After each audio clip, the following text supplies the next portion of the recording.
Welcome to our second seminar of today here. It's Ace That Interview, and it will be facilitated by Judy Murphy, Head of Careers at SETU in Carlow. If anyone has any questions at the end, Judy will be available after the presentation, so you can speak to her in person, but I'll hand over to Judy here now. Thank you. Thanks very much. Hi everybody. Now just put your hands up if you can all hear me okay.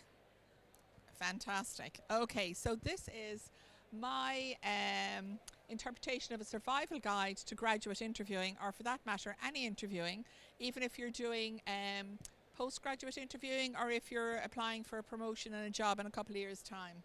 So interviewing is just about a conversation, and that's really important to remember, because an awful lot of people get really stressed out thinking it's an interview. But anyone who's ever been in a club, anyone here, hands up, has ever been in a club? Ever been chatted up? Ever chatted someone up? That's a conversation. Same thing, you're trying to find out information. But employers, and I worked for years and years in industry, employers are basically looking to see, can you do the job? So if you have a degree, you have a qualification, they know you have the ability to learn quickly, you're in. Will you do the job? Are you going to be motivated to get up every morning and turn up? And the most important one is, will you fit into the team? So sometimes you get to certain stages of an interview and at the last minute you don't get the job and you're disappointed. It has nothing to do with you. It's more to do with the other side and the other person and what their requirements are. So never let not getting through an interview, or even, you know, with your CV, if you do a CV and you're not getting called to interview, you need to go back to look at the CV and think, what is it about my CV that I'm not getting called? So the trick for interviews is to put yourself into the interviewer's shoes. So what are they thinking about? What are they actually, you know, going to be looking for? So there you go. Interviews all about connecting with the interviewee. The dog's connecting with the butterfly. Just keep that image in your mind, okay? So at the moment now there are lots of different types of interviews. A lot less phone interviews, but they're still existing. If you're called for a telephone interview, make sure you're standing up when you're talking to the person on the phone and you can walk around a little bit. Okay, because that creates energy. Anybody ever lie in a bed on a phone call and someone goes, "You sound very tired," right? Mothers do it to us all the time. So these are the different types of interviews. You can have a group interview, you can have a panel interview, you can have a phone interview, you can have an automated or a pre-recorded video interview.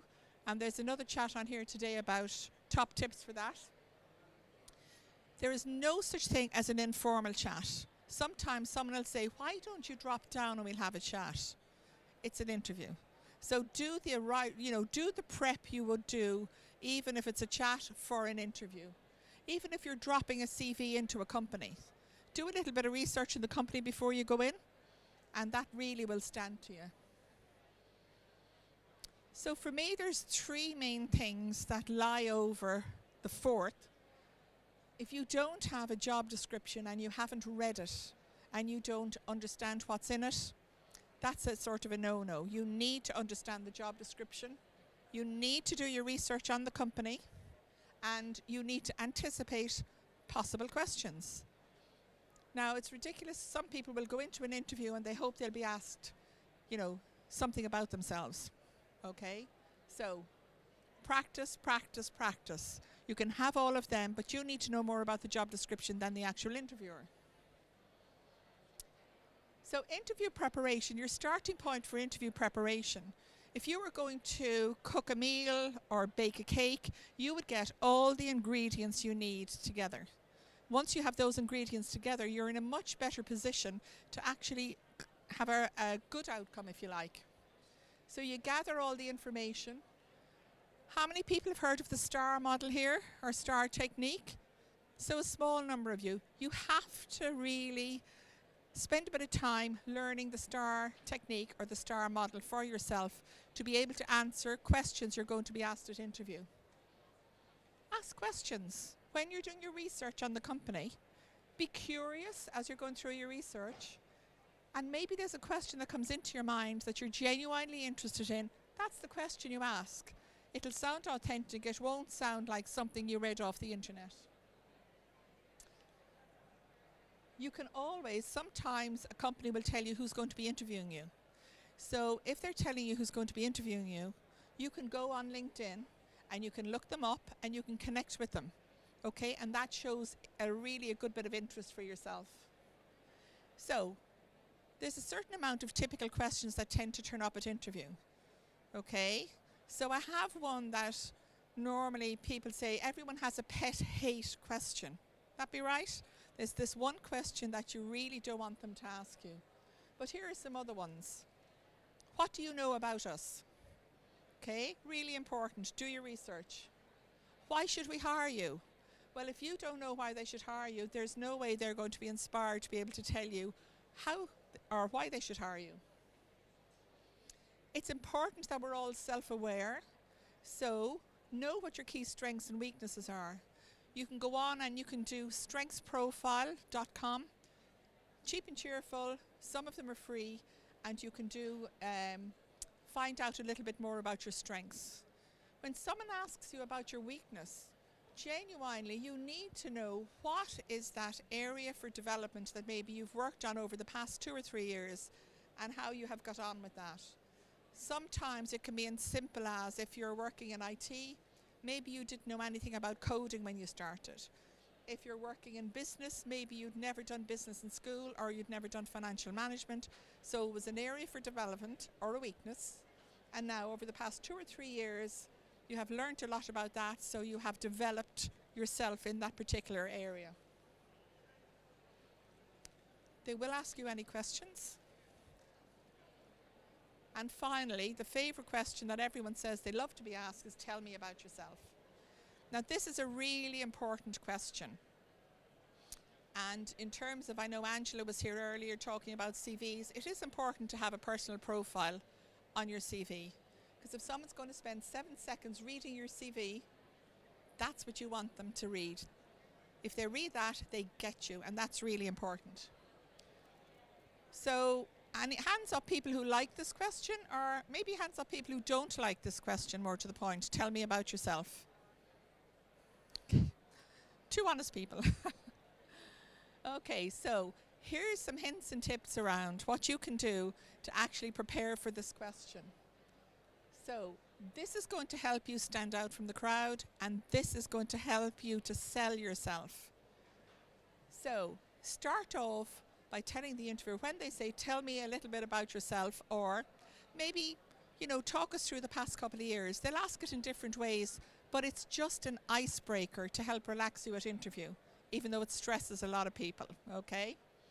So start off simply by saying, maybe I'm currently studying a Bachelor of Business, specialising in human resources in Maynooth University, okay?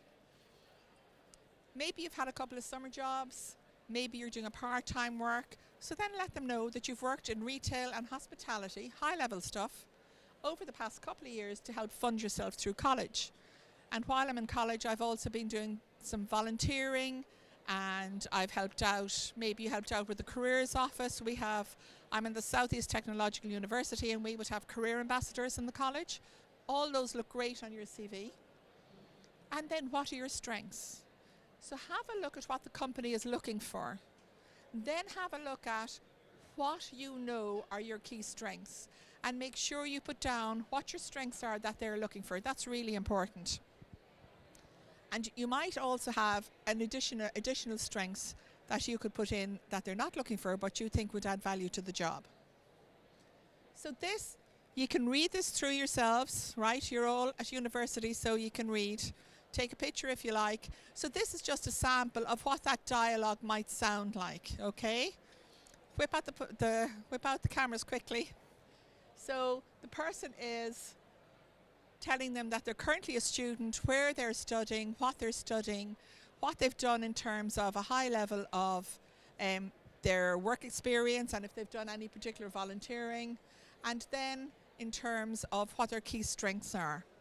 Okay, so if you say that, it's going to be just a quick little chat, and the interviewer has a sense of what you have and what you're bringing to the table.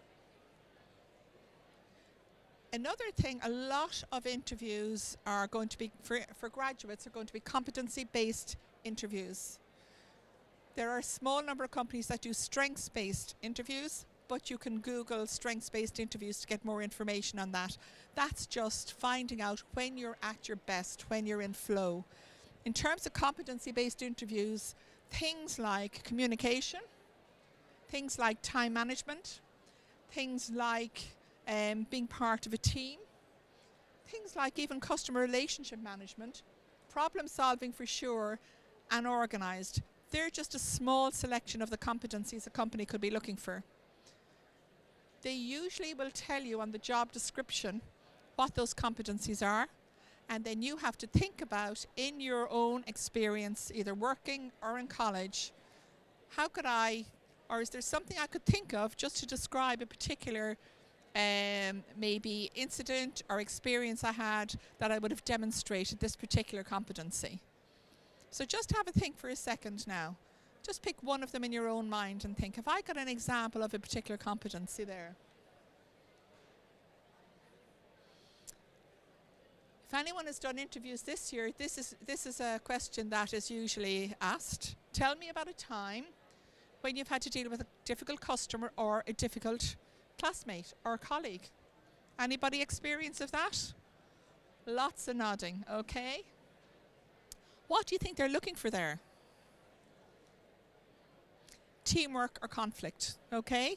The questions usually start with tell me about or describe a time. Here's another one. So this could be maybe for more technical people and say individuals maybe working in science or engineering. Okay, so how would you communicate a complicated process basically to someone like me? Okay, so my background is human resources. So how would you do that? So you have to think about that. What are they looking for there? Communication. Now there's a famous saying by, I'm not sure, George Bernard Shaw, who said, he wrote a letter to his mother and he started off the letter to say, "Dear Mum, I want to apologise for writing you such a long letter, but I didn't have time to write you a short one." And we all know we've dissertations to do. We start with 20,000 words and we have to try and get them back to 10 or whatever, okay? So you have to put a bit of thought into this. The final one, how would you deal with conflicting deadlines? Or how would you, even if it was as broad as how would you deal with challenges? You can decide. The example you're going to use is conflicting deadlines. Now I'm sure there isn't a sinner here who hasn't had all your assignments to do, all your CAs to do, your final year project to do, you're trying to manage a part-time job, don't even get yourself started about what's happening at home or outside of college. So there, this is about organisation and planning. Okay, and really, a lot of students now, especially with semesterisation, they get all your projects September, October, or maybe January, February, and the deadline is November. You look at them on the 1st of November. You need to plan out when you're going to start, what you're going to do, how you're going to do it, and then this is a brilliant example at a competency-based interview where you're saying, well, an example of that was last year I was doing my finals, and in January I got 12 projects. I had my dissertation to do as well. So I just set up all my deadlines and I made all my deadlines and I got my 2-1 or my first. But the important thing there is to give one specific real-life example. If you're talking hypothetically about something, the interviewers come away thinking, not really sure, you know, if they really can do that. I know they know how to do it, but I'm not sure if they can do it. So that's something really to remember. When you are structuring your answer, you need to use the STAR model without a doubt. Okay? If you think your interviewers don't have any idea of the context of your example. So when you're answering the question, you start with S for situation, T for task, A for action, and R for result. So the situation is you outline the situation or the context for the interviewer. You then will tell them what you were trying to achieve, what the task was. Even if it was a teamwork example, you might say, I was part of a team, but my role in that team was to make sure everybody turned up every week. That was my role. When you talk about the actions, that's when you talk about yourself and what you did. You don't talk about the we factor. We do this and we do that. Hard for an interviewer to know exactly what your role in that was. And then your results. If you can explain positive outcomes, just like I said there, well, at the end of this, I was able to get a 2-1 in college. So this is just, you can read this yourselves, an example of a time where someone showed initiative.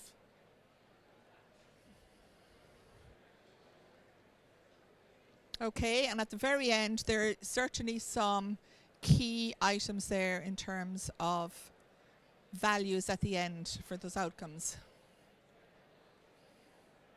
Sorry. Did someone want to take a picture there? Okay. As with all interviews, sometimes things go wrong. Has everybody ever turned up to the wrong place? Anybody here go to Simmons Court this morning automatically? You know, small little things. So when things go wrong can be, you actually haven't read your email.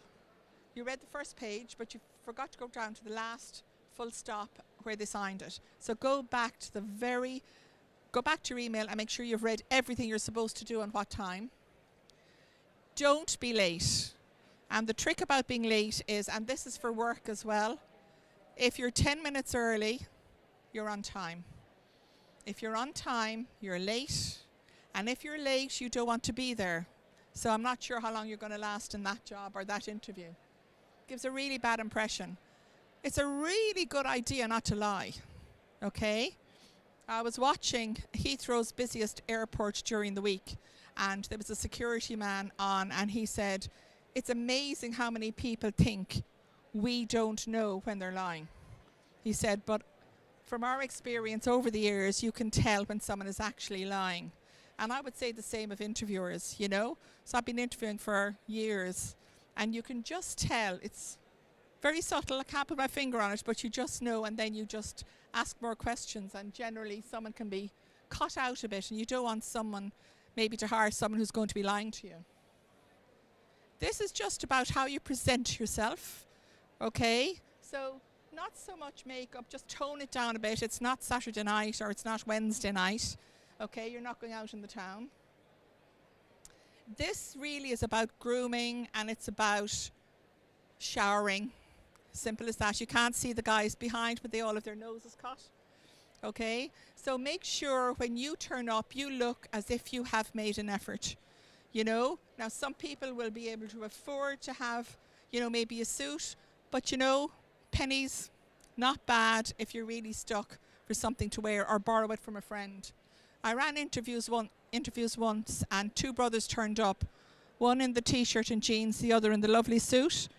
After the first guy was interviewed, they went into a bathroom down the hall and they swapped the suit, and the second guy went into the interview. So there are ways and means.